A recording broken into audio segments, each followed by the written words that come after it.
Permisi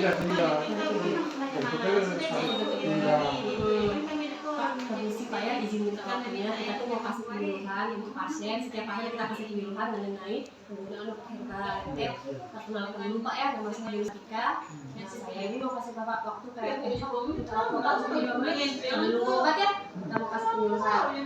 Jadi kan Pak, obat herbal yang kita tahu tuh kayak kalau kita hari-hari kan kayak dari jahe, dari kunyit ya, kumis kucing ya, daun salam kalau misalnya untuk turunin darah tinggi. Nah biasanya kalau kita minum itu kayak bentuk jamu atau rebusan-rebusan ya. Nah tapi sekarang sudah banyak juga yang diproduksi sama pabrik sama PT yang bentuknya sekarang kan kayak kapsul atau jamu serbuk ya. Biasanya juga dipakai sama untuk menyembuhkan penyakit sama juga untuk mencegah penyakit ya. Nah tapi yang kita mau kasih tahu ke masyarakat itu, dia masyarakat itu nggak salah minum obat herbal yang tadi, akhirnya malah masyarakat nggak tahu malah mau konsumsi obat herbal yang ilegal ya Pak. Itu tujuannya kita ya.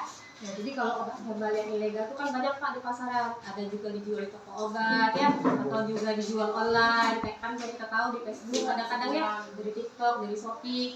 Nah, kurang lebih kalau ciri-ciri obat herbal ilegal itu Pak, ciri-cirinya biasanya dia di kemasannya, di bungkusnya itu Pak nggak punya nomor BPOM-nya, jadi kemasannya tidak tertulis BPOM nomor berapa.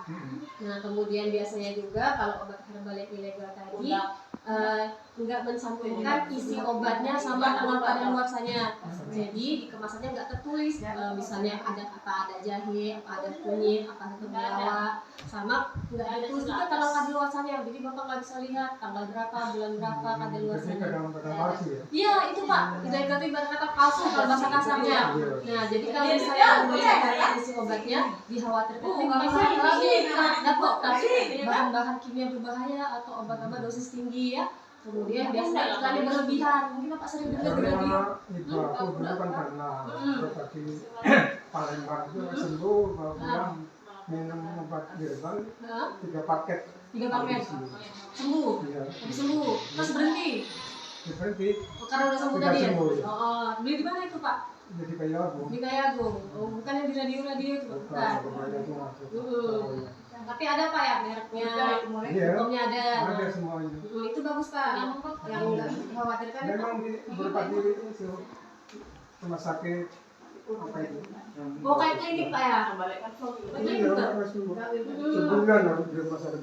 Habis 3 paket ya? Iya, 3 paket itu ya, tapi kalau misalnya yang resmi seperti itu Pak, kan efeknya ada. Nah yang dikhawatirkan kan masyarakat nggak tahu tadi kayak bilang tadi kan. Nah balik lagi Pak ya, biasanya juga kalau obat herbal yang ilegal tadi biasanya juga dijualnya banyak dijual online Pak, kayak di Facebook, itu toko-tokonya nggak di sini. Nggak di toko aku beli. Benar. Nah kemudian biasanya juga nggak ada PT-nya Pak di kemasannya nggak tertulis PT apa yang membuatnya. Nah kemudian juga Pak biasanya bentuknya, warnanya sama rasanya itu terlalu tajam Pak, jadi baunya terlalu menyengat ya Pak. Nah kemudian biasanya kemasannya tuh kayak cuma botol-botol bening atau kemasan bening Pak ya. Itu biasanya juga pasti yang palsu atau ilegal. Nah kemudian juga biasanya harganya murah Pak, jadi jangan dijual misalnya cuma harga 35.000, 50.000. Itu biasanya juga obat herbalnya pasti ilegal ya.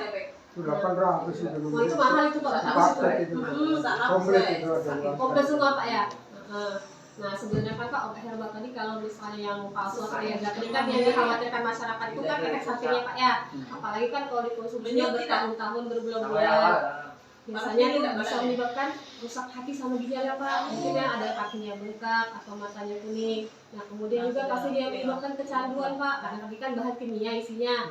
Apalagi misalnya diminum lama kan, jadi misalnya contohnya hari ini minum obat, besok nggak minum obat, besoknya biasa timbul rasa kayak sebabnya rasa yang kuat lagi penyakitnya, atau juga bisa jadi timbul rasa lemas Pak ya. Nah mungkin dia juga bisa merusak pencernaan Pak, jadi bisa timbul mual muntah atau perutnya menjadi buncit, sama juga bisa menimbulkan reaksi alergi kayak sesak napas, badan mual-mual. Nah, itu yang kita khawatirkan, apalagi dikonsumsinya lama kan, jadi masyarakat harus tahu kan, jadi ciri-cirinya tadi itu tujuan kita mengedukasi pasiennya kan Pak. Nah karena Bapak juga ada pengalaman kan, maksud saya kan berarti pernah kan lama dan sembuh itu lebih bagus Pak ya. Jadi kalau mau Iya. kalau Sebulan kan udah sembuh.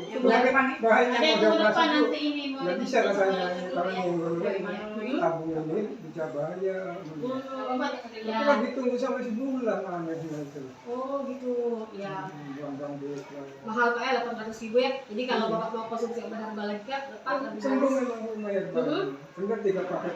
Oh, 3 paket. Iya, tapi 3 paket. Berarti 800.000 kali 3 Pak ya. Lebih 1 juta ya. 2 juta gitu kan. 2.400.000. Di Palembang itu Hmm. 70 juta kok. Oh, Masya Allah, banyak sekali Pak ya. Iya.